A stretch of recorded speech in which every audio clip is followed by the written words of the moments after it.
ye bompae okronkoni edenimonyam na ase kase ema wo se Awurade odo no homobro nti enen so am ye ho kwae se yemfa asemre nkrofo e bompae se ma wasem ebe wa ho ode na otumi eni akiri na enye nhiraman eda wase e wo Yesu din mu amen amen Nyankopɔn se enen so Nyankopɔn aye adom na am ye ho kwae na asem kronkron so ebre mo ba bia mo wo bia mo angasa mo nua ene mo dofo apostle Kwatin nie the bride of Christ na multi enkan na say the last week no ye share adisua bi asefa enada ho asem no ene nso ye toa so ehun se enada ade bia ehu yie pa na nada nso ekoso bebre owo wi ase na ye fa bible no ye genkae no ehwe mu hunu se enada akora no enam ekwa hodo miensa so ena eba bible no eyi na ada hodo miensa ena si wo mayen na no na last week ne ebobo so a ne ka se Nyankopɔn ma ho kwae a ye be fa na maako na fe yesua na ihun se ena ada no ye na hodo miensa ena wo ho se obi edada wo ana se wo na wo dada obi ana wa nkasa wo dada wo ho the man said the kind of self deception why would that and to deceive others or to deceive someone would that will be and I would that nkrofo and I say being deceived by someone or others afofro bi edada wo and I say obi edada wo na and then ye ba ko asiwoni yafa ba ko aka ho asem say and then yakasa fa say wo dada obi afede enye obi edada wo nemo wo wutie me wo no wo dada obi ene ho asem ne ye beka ho asem de obi a enyinyina so no ntie ne yie pa na minim se nkosie no ebeboa wo na da ne de yakasa de ne obi a tie ase ho se wo betimi adada obi nso betimi adada ena wo betimi adada wo ho na yegenka Nyankopɔn asem no e wo Job chapter 12 verse 16 Job 12:16 wo se ono nchen na ahoden ene nyansa wo de odada no ene odada afo nyina ye ne dia they say no o kire se the deceived and the deceiver are his obi a ono ye odada afo no ene de yadada no o mu nyina ye Nyankopɔn dia ndi abonefo Nyankopɔn dia atenefo Nyankopɔn dia ndi na me ene ye ka de odada obi nye de odada no Job Yesu am yehunu se odadaafo ani obi a ono da obi a yadada no o munyina Nyankopɔn nsem ntinda wo a wotie me no wo yemu de hen ene de yanka nsamfa wo a yadada wo no ho nemum de o dada wo no ene ne ho asam na ye ka wo ka Matthew chapter 24 verse 4 Yesu se monhwe na obi a na ada mo monhwe nti obi no ene o dada wo no wo na wo ye na ada ho adwuma no ene ho asam na ye besua na se o ye na ada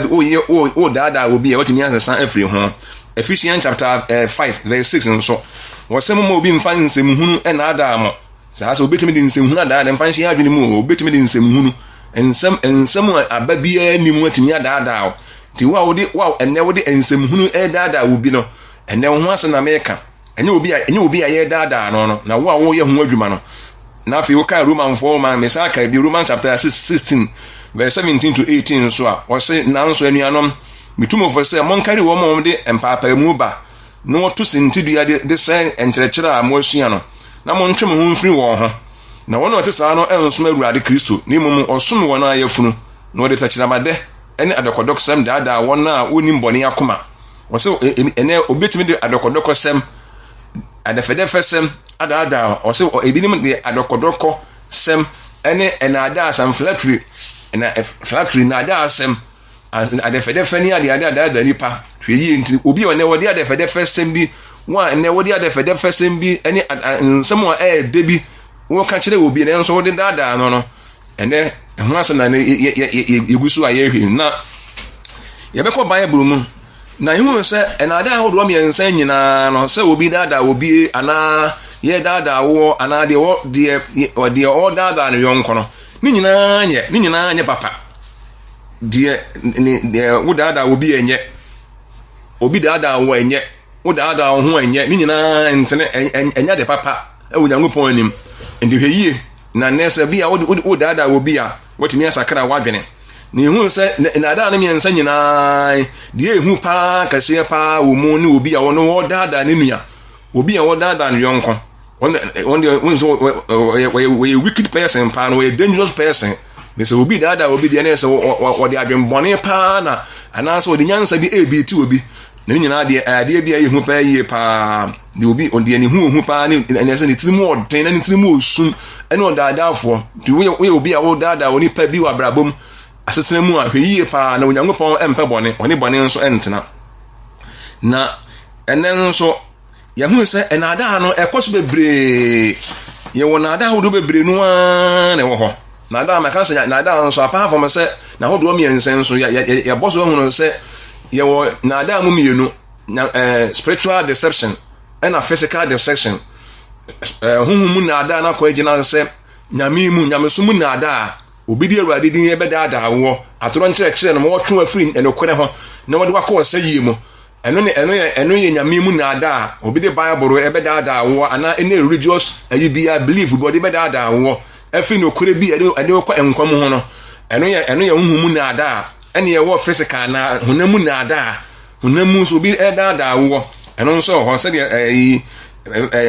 o Sakio kan se seminam kontombo so maji obi bi a me bo ho mpene nan Sakio we ni pe we daadaafo we nam kontombo so nya ne ho wi ase ene hunamu na ada na ode daada nkrofo eno nso kan Luke chapter 19 verse 8 ya ana so de kai obi hu de ye kan Sakio no we daadaafo na de ba ko a ehunu se obi obadaada nipa bia ewo hunamu o huhumu o sa nipa na wontimi nko Nyankopɔn nkyɛe obi a wo daada obi sa wo ya daadaafo e de Sakio na wonam kan bɔne so ana wo daada nkɔfo o ma abrabɔ ho a hunu sɛ unko Nyankopɔn nkyɛe obi nso ono de Bible na daada nkɔfo ana wo de ɛsom bi na daada nkɔfo atwe nipa firi Nyankopɔn asɛm ya Bible ho no so sa nipa no nso no wo daadaafo wontimi nko Nyankopɔn a wote ase ne nkyɛe tidi o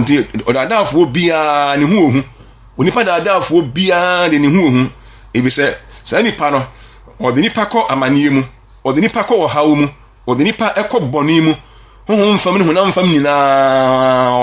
o ma nipa kɔ asetena bi a enyemu te wo daada nipa na o twi nipa kɔ musuo mu wo twi nipa kɔ bɔne mu ahwɛ yie pa na Onyankopɔn ehwɛ wo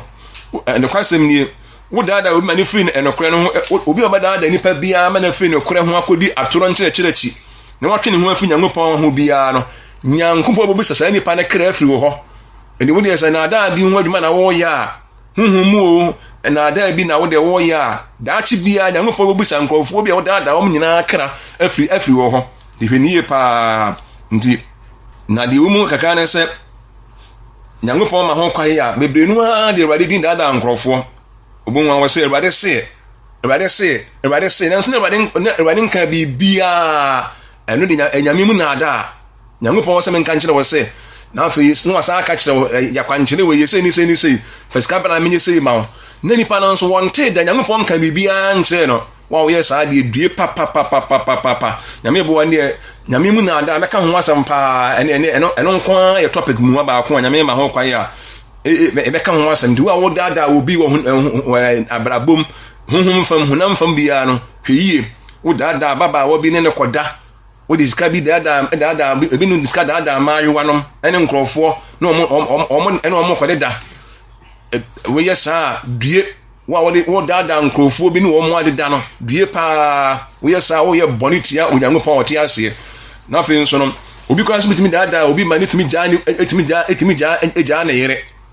obi tuma dada obi no ja na yere o yere wo kra wo bayefo wa bra ba enko yie ne uhunu ho anu nyina no o yere na eye wo afei be wi asa nipa no enso bi kan wonte da na o ma sa nipa no agyae na yere wo ma obi ja wade wo de na dance bi se obi adwini ma na wade egu a due daachi bi Nyankopɔn wo asohye kase pa wo Nyankopɔn kase nanim nti wo tiem hwe yie pa so because obu ho nso a nya no nko obetumi adada obi ekwan nipa enada de enam kwa bebrenu a so na eba udada obi amana koya na yire agya ne kunu no saa de obi de ye wa enye wode ade obi de ye wa enye wode na wode koya obi Bible say de ade bia de ye wa enye wode fa nya oyonko saa na Bible ka na wode udada obi ama udada nkofo bi ama na afi kura obi ho na obi adada no ama afọ de neme bia hyehye na dwene mama na wofo omaame ye bayifo opapa afi ne bewi ase ne odo otan abeto awofo bi ntem na kwada mpu afi de omu omaame nya hwe bi se yeso omaame nya ensa ni pe ko bi kura wonte da ndi wa obodada obedi otan bi abeto obi na obi ntem na ma nipa bi ntem wasai nanso ebia enya na kode bia hwe yiye papa na de wo yesa wo wiye no ebeye osai nkwa to de aturo semi dada obi ma otan be na awofo ne awofo ntem abusua ntem a hwe yiye pa wo de aturo ne na da na wo de pesika wo wi ase e de sasa kiu no wo de na nam kwa mbone nso na ebu nkrofo a hwe yiye Luke chapter 19 ameka verse 8 wo ka obuhunu ndi obi a wode enada bia dada onua bia mana gyan Nyankopɔn som na afei wakodi atoro ene na da achi bia no wo waso di ye pa na de ba ko mo se so obi dada wo dada wo ne de wo de obehunu se de wo ka kire wo no no kore hwe no nso muntimi ye pa so obi dada wo de wo nta hu akire wo de nipa na so de asem bi na dada wo de obehunu se asem wo ka kire wo ne no kore but onu ani mu de onimpefe se de waka kire wanya no kore enipa adwemboni woni patinim eni wo de enada bi dada enipa bi wo manipa bi hu se ebi a wo boa no nanso wadwini mu no wo ye ne boni a isa adwemboni wo tinim hu dada afo nti obi dada wo ya na wasem mo pa ti enne minim se me boa ye behwe ekwan ya bitima fa ye ho afaso aboye ho ba efiri sa na ada ahodo nyina ho natimi aboye obi dada wa maka se wa we dada wa de wonta ehunu se obi dada wo do be hu se de nipa no kwa wo na so ana de waka kire wo do be hu se no kore ba onu ani mu de oni mpefe se de waka kire wo ana de kwa wo na so no nya kwa mbapa but wo nhunu na no na nyame memse nyame ba boye ama ehunu na ma bebre nti de ka ina ada no ana de kire mo se the art of making someone believe something that is not true. The art of making someone believing something that is not true. So will be and ye be a woman so will be a GB and no credit. Nothing for so be a better war. It is often done for personal gain and advantage. And I da be no wodi nyansa kwan bi fa so ada will be now namos when yamfa so ana de wo hwa abamu na wakoma so ade won satimi aka ehu pa yie pa ntine ye be ko Bible ne ye be ko nyame asemu ye won ekwa bebre na ada fa so ba ebi efa smooth talk ho kasade flattery no fake promises half truth vain words obi nsemu hunu no crazy ni bi enome atoro boshe fake promises no dey dada nipa ni nyina na obi betuma ka semi e de ehu bi ato no dey dada ama afi wo hwe na kira kwan na onye watwa sa be asofo bi eye saa ni nyina no ade bi a ehu pa yie pa ne ye hwe Bible mu kakra ye be ko Bible mu ye hwe obi de se o kenka Nyankopɔn asɛm no ewo Genesis chapter 34 nya time ka ni nyina story ni nyina ko gina say Jacob ma no so ne Jacob obaba bi ani efe na Dina na saa da na okodi okoye memasem ana so obi ko repu no ene ne dai na o hene ba pa mu ane ne koye saa de no afi no pese nko wa no ene o de beto Jacob anim se o mbese nka o bada na no o wa no nenso na boni bi akoso na ni the story nyina ko gina say Jacob no ni mama ete se ya repu omu nua ba mema nua ba eye omu ya papa no me yesa ni omu so no mbedi ye pa ti omu fa kwa mbi so ene sekemfo kokasa ene ohine okromo kokasa say yen kasa no etwadua ye etwetwafo mo so me ye montofo mo ntwadua ye ne mo ware yenye yiye ene samba se ne mo ware nko ade a ene be se mo twadua mutwadia de a ene yenye be ware de ma be mamo na mo nso mo de mama nso ama ye ni mu nyina anya intermarriage. Did they promise them intermarriage? But they have heard the omo yeye wo ka Nyankopɔn asɛm ko si a ngofo no so je ne se eya sempa na ye no kore no omo no o ka kire omo ne omo eka omo ne condition ma omo say samu twetwa ni emema wo kuruma fo nyina twa omo dua dia ene yen ne mmenya apama wade ye be wa amomba monso mba nso emema kwa mama ware ye mba to omo je ne sa sempa ba Jacob man omo tiri mu die na adwenboni pa na omo de kasa sa promise na omo de ma omo na a fake promise na a false promise a boshe hunu na da boshe mi no de ma omo say samutwa mo madua de be ma ene mba ware no nti nkofo ne de maka so betumi de asem a da kire asem bia da nkofo no age ne sa sempa no mo ti ase ayen hwehwe ena kurumofo nyina mema nyina twetwa omo dua afi kurumofo nyina da ne ma afi duru point bia second day na third day no afi moja ekunuma ya den no mo twen se kai kokunkum kurumofo nyina mema ne nyina fa ma ho de nyina on na da om se na enokura bi wasem om kan enu mu yesu ni bi firi mu no unyata ma kankan ni nyina om kan kire om se ye twetwafo etwadua na enokura but I have truth me ka se om tena ase no asem om ni ka kire om nyina se samutwadua ye de mama mama ware no na ye bohye ye atoro bohye enti obetimi de atoro bi ahye wo wan hwani a woni wura ba hyem woni ba toso enkofo ne de om fa na sa sempa abre wo sempa na se abre bia obi ye dada no bia na de obi ye dada obi ye dada no ana obi dada wo bia na de wo de wo fa sam se nipa no eya sempa wona huna ma ne bebre omo de ne sa sempa omo fa na se enkofo ne no ka no kora na kire wo mo ba na sa enkofo ne se omo hanfini mo no mo dada nipa obetini ya dada wo aka sam a da kire wo asam hu se enokora bi wasam wa kan mu bare enya no kora nkosi statement bi ha be hu se enokora kakra bi wo mu bia no se enya no kora nkosi ahwani ye pa na emre bia nipa ta de enokora sini on se enokora the whole statement ni nyina no na nya no bia na kakra bi wo mu na ye enokora na nso ehu ye be koso minim sa asem nkosi ye be boa ye pa ye pa ndi ase no omo promise wo heaven but they gave them hell. They promised them heaven, but they gave them hell. Omo de amani hunu pa na ma wo. And they said the politicians will promise us heaven and give us hell. And then ya man your for betimi da the fake promises. May you see ma na da. Na we politician na wutie me na enya de ni me say what da nipa bi enya tumi bi. Enu ano wo anu ye ka sie onyankopon anim pa. Wo de na da asem bi nya tumi. Ana wo da asem bi de nya de wo pese wunya. Ehu pa due o promise nipa heaven o de heaven man nipa na do o de obonsam je man nipa ewuo pa na ehu bi pa engofo Jacob man ni me se bohye na omo hye wo mo nya no kore but omo tintim omo ne ka kire omo se ye no kore na wie no omo kun wo mo ehu pa ye pa ye hwe bibi e wo je ni ye hwe akra bi nso owo First King chapter 13 so First King chapter 13 ho nso ohene osofo bi a odifo bi a ofri Bethel nyankopon ede soma so mens esoma na free Judea e ba Bethel obeyen sanchene bebre na oba ne ama na order be se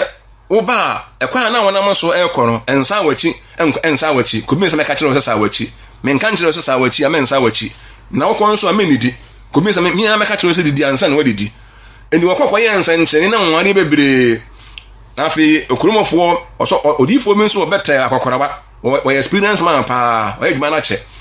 ena ne mako ka kire ne se odifo ba kuruma se obayen sanchene pa ena omsa kan order no instructions bi edi ama no so esa kan ho kire papa no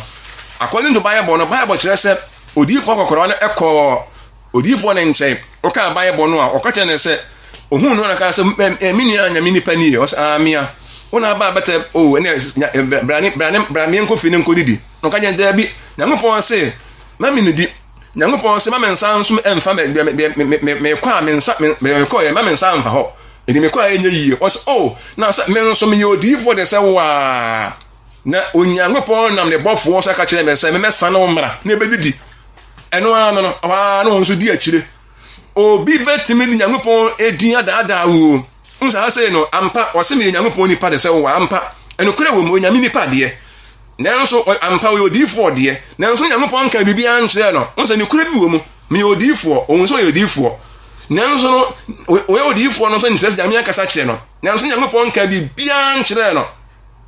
wodi Nyankopɔn odin daada nipa no ema nipa no afa nipa no esan na chi eba bedidi ema afa Nyankopɔn enno me ba no so ema afa Nyankopɔn kum no efiri wiase ade ntra ode daada no se me nso Nyankopɔn nipa nyame ne mi akasa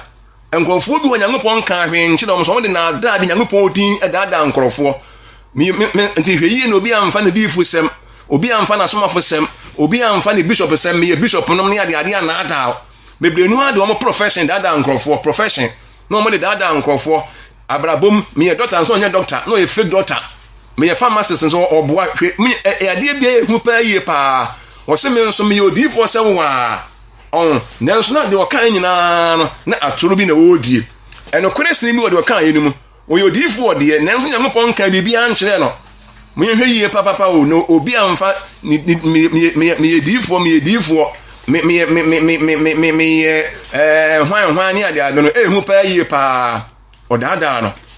enso Nyankopɔn kan bibia nkyere no ehu pa wo de ada obi hwe yie wo de Nyankopɔn odin dada nkrofo wo de profession me a pastor me apostle me a prophet me a bishop na wo de dada nkrofo no nanso Nyankopɔn anka bibia nkyere wo no wo de profession dada nkrofo me a lawyer ana me a judge wo de profession dada nipa bia due pa yie pa enipa adina wo ka nipa ne nam se nipa nimunt no na wo de obi ignorance bi na wo nam so dada nipa hwe yie na Onyankopɔn atemu ebe wiase pa ha se ehu pa ena afi ye hwade akra ebe nso awo ya de suan mu o ka Bible no a awo Onyankopɔn asemu awo Samuel so se yen kan ana se wo hwe Samuel ngoma no a Samuel ngoma eto so mienu ya yen kan ho a ebe hunu awo me bese awo se emre bi atwa mu no Amon no so onipa bi efe na Amon so na David ba no na say no pe onua ba nyama me ba no de da bia no yare ni yasan nkrampan no bi ngas adena bia o hene ba yesei o se mpaminu ba entra as ana we de na tama adamfo bi na adamfo no ene na esu ho no sa patu yare na koda ho na ma o hene behwe wo a no ka kire ne se wo yare we kan 2 Samuel 13 a wo the whole 13 a na sorry nyina wo enti wo de bo apa na koda sa na ye wu na ma ye mata ma manu aduane ma no ba nso ka se wo bediri wo ne nsam na fa wo de wo bedini wo de ma nso na pam obi afiri wo nche ho anu atopunu wo benya no nipa bia ni ati wo wiase pa nipa bi wo de ho bonu a wo be ye bonu fo se si a na obo apa yare koda ho afese se de wo wu ena na ka se ade na fe me be se me nua ba ta ma be aduane ma me na medie na obi enim so yare wa ye ne ho so yare fo ne bebe nu a obi anso o ma ye ho yare fo nso ye nyare ne ye wa ye ne ho so yare fo no nya no da nkrofo de amanfo mo ame na me yare fo me ne afira nso oboa wo da wa wo ye sa due pa die o ha se o ka Bible no okoda ho won yare atoro pa na da o afi tama ba ye aduane ma no afi o se me ni aba me di me bera nsem maka se mere bia wo ye dada wo de hu so bi dada wo de na wasem mo bo pa wo dada fo bia wa dwenbone owura yi Amon adwenbone wo ne tim o pa ba na oponu ne nada ahwa na o mko dem no pa mo bia onu so onu aba onu so onu aba ma na wo tete aduane ma ne dio no ogu ne nsem hwa na o so mi se hwe wo ka sa mi ane meboa wo mboa enne obo so o mi aba na wo yensa ande ahwa enu ano no no se enada wo ye ne ho se obi a wo yade na nso wo nyare de wo ye ho wo wiase no wo ye ho se doctor wo ye ho se wo ye ho se pharmacist wo ye ho se lawyer wo ye ho se sika ohinyani na wo de wo dada nkrofo wo ye ho de wo ye ho bia wo wiase wo de dada wo bia hwe yo na ehu pa yie pa wa ne wuti me on se o dada no nipa hu se wo yare ba na wo nyare hwe yie pa de waye ho woni pani ma nipa esi fa wo wa bra bomu no se ente sa wa wi ya be ye wo sai yo na ye hwe yie ni ye nse bibi mfuru mu pa yie pa o ka Bible no a Onyankopɔn asama so kan pefe o hwe David obi de se Joseph no so on say Potiphar yere mo do ɔde ne fa so ɔno nso wo kan nyame asɛm ko si a Genesis chapter 39 on so aye no say Joseph ene ne beda enu ade fe say o Joseph eni emra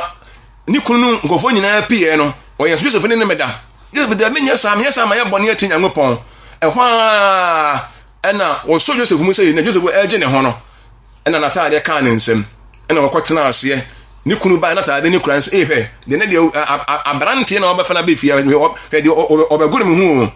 ofi ɔdwene sɛ mada onim sɛ mada te wɔyɛ nwa na metem hey ɛhwa no odwa na me so natade mu hwɛ natade ni ɔbɛne mi ade ɔbɛto me mona akwara wɔyɛ bɔne pa afa wɔka nyina na osu onso wɔdada okunu no de wɔka ne ɛnokora bi wom ɛnokora wom no sɛ atade ne Joseph atade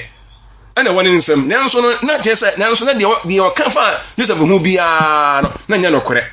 na ɛnɛ wa wotie me sɛ wo dada nipa woka asɛm bi na wo mu no woka asɛm bi na asɛm aka ya no woka no wano wɔse woka Bible no a wɔse they bless with their mouth and curse inwardly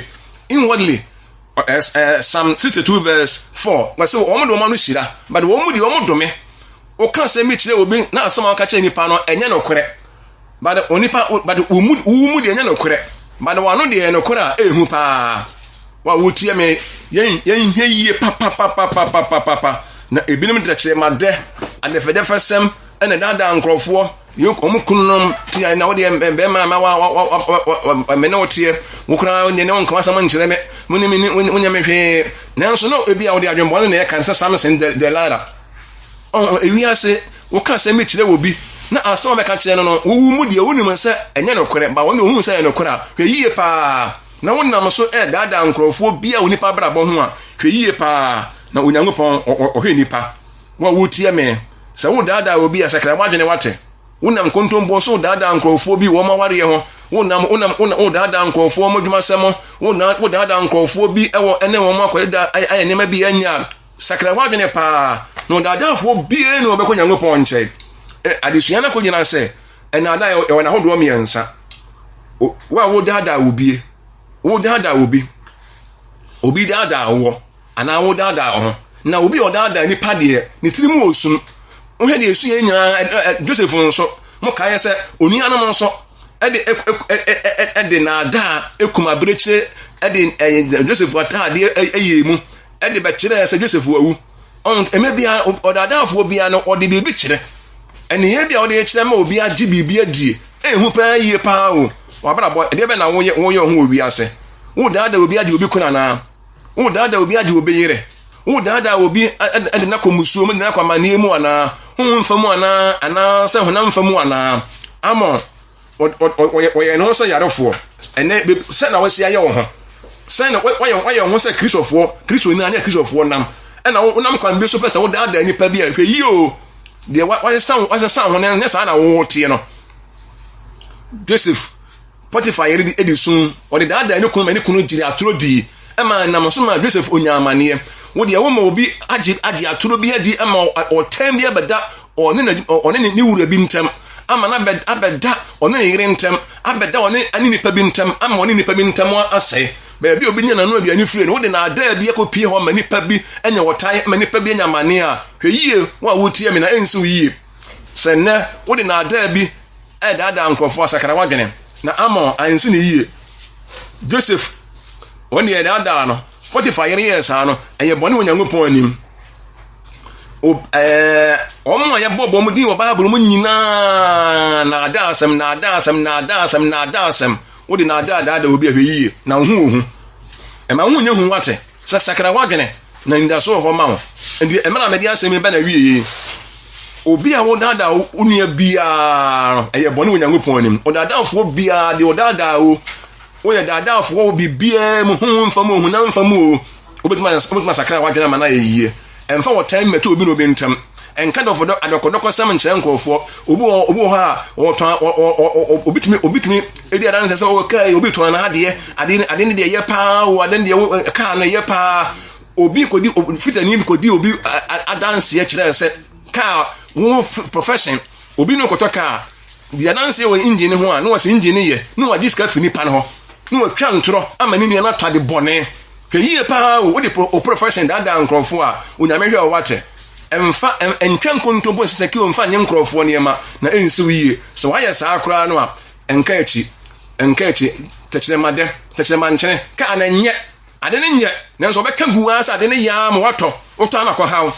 wa wote saa sakara wadene na ensi wiye na me hu ye mɔbɔ ɔmfa ye bɔ ne nkyɛ abade ye bɔ mpaye wa onya mfa awurade ma ho kwa na Yesu hu metena mu na ɔmfa ne mogya anyaro na ɔnte ho mfiri de anya bia ho na awie na tumasi wiye abade Nyankopɔn de asda kase ma wo